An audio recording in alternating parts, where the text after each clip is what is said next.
할렐루야. 사랑하는 반석의 성도 여러분, 2월 3일 아까베 시간이 돌아왔습니다. 오늘의 말씀은 마태복음 7장 21절에서 29절까지의 말씀으로 함께 은혜를 나누고자 합니다. 오늘의 이 말씀, 그 21절의 말씀은 제가 잊을 수 없는 구절이죠. 제가 청소년 수련회 때 참 충격을 받았던 이 구절이기도 합니다. 먼저 읽어드리겠습니다. 나더러 주여 주여 하는 자마다 다 천국에 들어갈 것이 아니요 다만 하늘에 계신 내 아버지의 뜻대로 행하는 자라야 들어가리라. 청소년 시절에 한참 그 기도를 배울 때 주여라고 부르짖고 하는 이 기도를 이제 그때 익숙하게 했는데, 이 말씀을 맞닥뜨리고서는 제가 함부로 주여라고 부를 수가 없을 정도로 굉장히 저에게는 충격이었습니다. 왜냐하면은 이 구절 자체는 너희들이 마치 주문을 외우듯이 내가 주여 주여 한다고 해서 다 천국에 들어가는 것이 아니고, 주님께서 말씀하는 것이 뭐냐면은 여기 다만이라고 하는 부사가 있죠.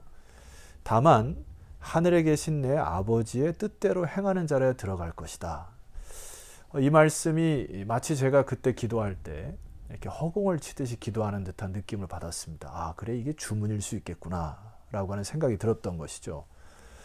자, 이 부분은 구원에 대한 문제로 여러분에게 말씀드리고 싶지는 않습니다. 왜냐하면 우리가 주일날 토기장의 비유를 들었듯이 이 구원은 이제 아버지 하나님의 권한이고, 또 언제든지 하나님께서 이 구원의 문제는 아버지의 뜻이기 때문에 이것을 가지고 우리가 뭐 행함으로 구원받는다, 뭐 그런 믿음으로 구원받는다, 이런 것을 따지고 싶은 마음은 없습니다. 그러나 주님께서 여기서 말씀하는 그 강조점의 내용은 뭐냐 하면은, 너가 이 세상을 살아가면서 하늘 아버지의 뜻을 제대로 알고 있는가? 이 문제를 물어보시는 거고, 이 부분은 그러면 너는 하늘 아버지와의 관계가 잘 맺어 있는가? 이게 궁극적인 질문 아닙니까? 그러면 자식들은 그 말씀을 잘 듣고 순종하는 것이 인지상정이다. 그런 관계가 없이 네가 어떻게 하나님의 자녀가 되어 구원의 백성이 될 것인가? 주님이 이렇게 묻는 것이죠. 그때 많은 사람들이 이제 항변할 것이라고 하는 것입니다. 22절 말씀 보니까, 그날에 많은 사람이 나더러 이르되 주여 우리가 주의 이름으로 선지자 노릇하며 주의 이름으로 귀신을 쫓아내며 주의 이름으로 많은 권능을 행하지 아니하였나이까 하리니. 이에 대하여 주님께서 뭐라고 반응을 하시냐면은 23절 주목하셔야 되죠. 그때에 내가 그들에게 밝히 말하되 내가 너희를 도무지 알지 못하니 불법을 행하는 자들아 내게서 떠나가라 하리라. 주님이 얘기하시는 것은 내가 너를 모른다. 너가 나의 뜻과 상관없이 모든 것을 행해놓고 지금 와서 나를 안다라고 하는 것은 어불성설일 뿐만 아니라, 나에게 주문을 걸듯이 기도해놓고 그리고 너의 뜻만을 행하였으면서 어떻게 나에게에서 행하는 모든 것들을 기대하느냐. 그러면서 주님이 이제 우리의 행함에 대하여서 불법이다 이렇게 얘기를 하시는 것이죠. 여러분, 이것보다 더 큰 낭패가 어디 있을까 생각해 봅니다. 이 부분을 생각하면 정말 소름이 끼칠 정도예요.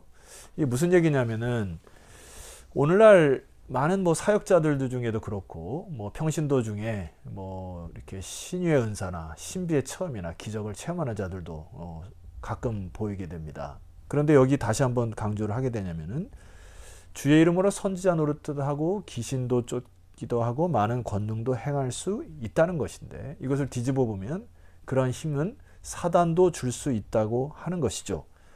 그러니까 여러분, 오늘날 우리가 너무나 신비한 현상이나 기적과 같은 것에 마음을 빼앗겨서는 안 되는 것입니다. 사단도 얼마든지 이러한 힘의 권능을 줄 수 있기 때문에 우리가 주님과의 깊은 관계 없이 표면적으로 드러난 기적과 신비, 신유와 같은 것에 마음 뺏겨서는 안 되는 것이죠. 다시 한번 우리 말씀을 깊이 묵상해야 합니다.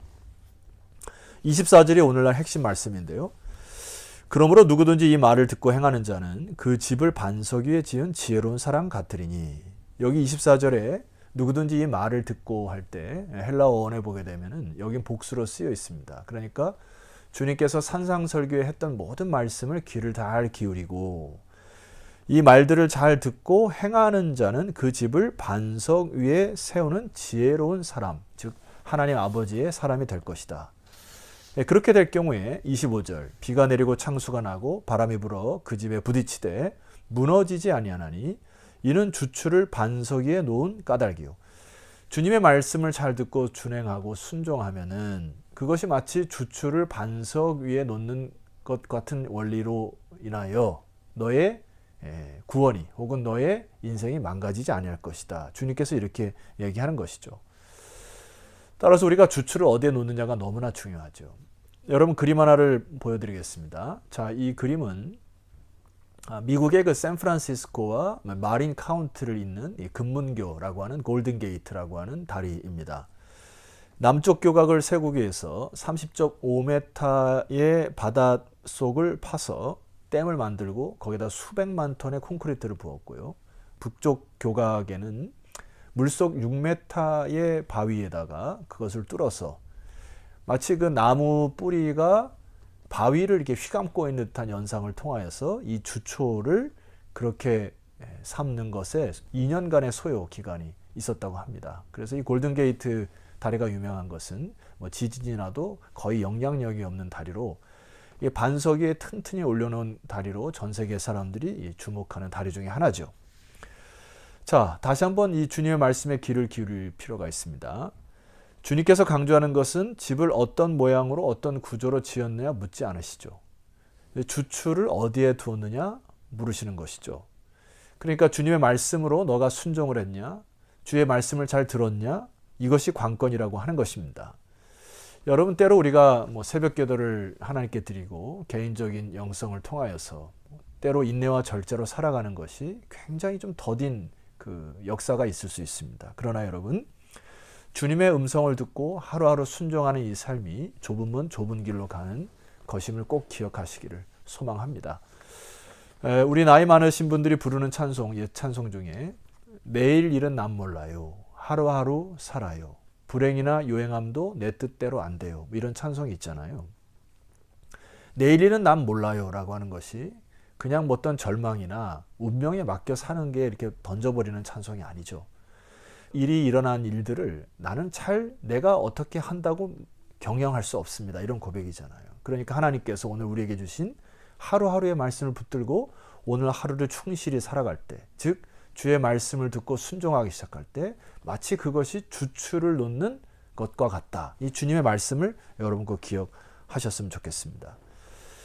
반대로 26절 말씀 보니까 나의 이 말을 듣고 행하지 아니하는 자는 그 집을 모래 위에 지은 어리석은 사람 같으리니 27절 비가 내리고 창수가 나고 바람이 불어 그 집에 부딪힘에 무너져 그 무너짐이 심하니라. 메시지 성경에 그러나 너희가 내 말을 성경 공부 때만 사용하고 삶으로 실천하지 아니하면 너희는 모래 사장의 집을 지은 미련한 목수와 같다. 자, 이 부분을 이제 유진 피터슨의 관점에서 조금 더 설명을 해보겠습니다. 내가 너에게 하는 이 말들은 너희 삶에 덧붙이는 장식이나 너희 생활 수준을 높여주는 리모델링 같은 것이 아니다. 내 말은 주춧돌과 같아서. 이 주님의 말씀을 주춧돌과 같다고 이렇게 표현을 하고 있습니다. 너희는 내 말 위에 인생을 지어야 한다. 너희가 내 말을 너희 삶으로 실천하면 너희는 든든한 바위 위에 집을 지은 현명한 목수와 같다. 예수님의 말씀 위에 인생을 건설하고 건축하는 것이 중요하다. 여러분 이것이 사도 바울도 동일한 이 원리를 가지고 묵상하고 적용하는 말씀이 고린도서 3장의 말씀이죠. 제가 이 말씀을 여러분 읽어드리고 말씀을 결론을 짓도록 하겠습니다.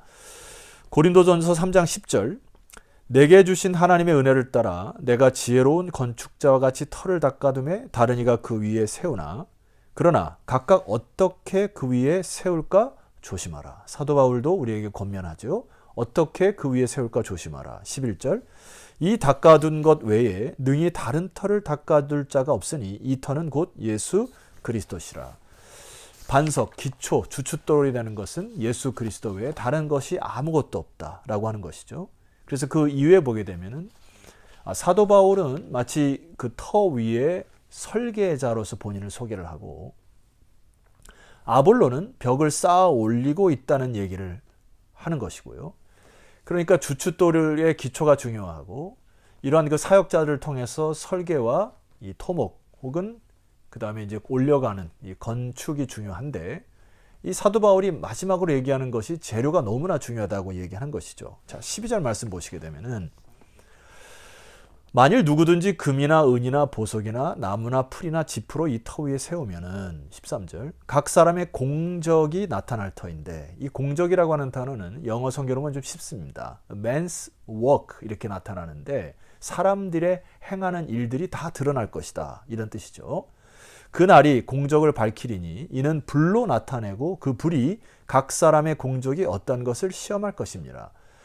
마지막 날에 여러분들이 man's work, 이 세상에서 행했던 모든 일들이 불의 역사로 임할 때 어떤 것은 타버리고 어떤 것은 견딜 텐데, 이런 뜻인데 14절 만일 누구든지 그 위에 세운 공적이 그대로 있으면 상을 받고 15절 누구든지 그 공적이 불타면 해를 받으리니 그러나 자신은 구원을 받되 불 가운데서 받은 것 같으리라.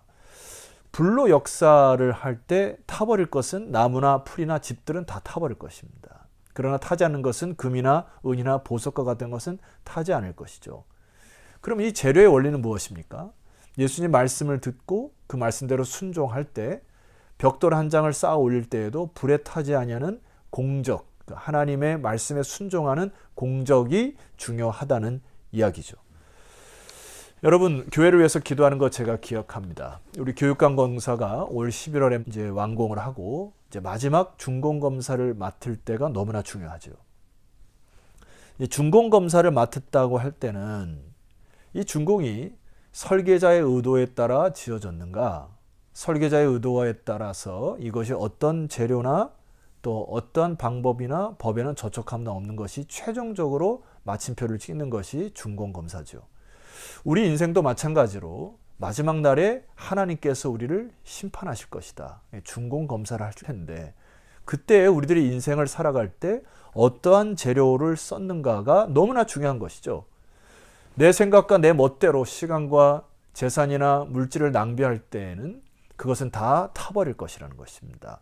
값싸거나 기준이 안 된 부실한 재료를 썼을 때 그것은 다 타버리고 없어질 것이기 때문에 성도 여러분, 우리는 하루하루 살아갈 때 주의 말씀을 듣고 미련하도록 주의 말씀에 순종하여 여러분의 공적이 하나 둘씩 쌓아 올려져서 아버지 앞에서 칭찬듣는 주님의 백성들 되시기를 주의 이름으로 축원합니다.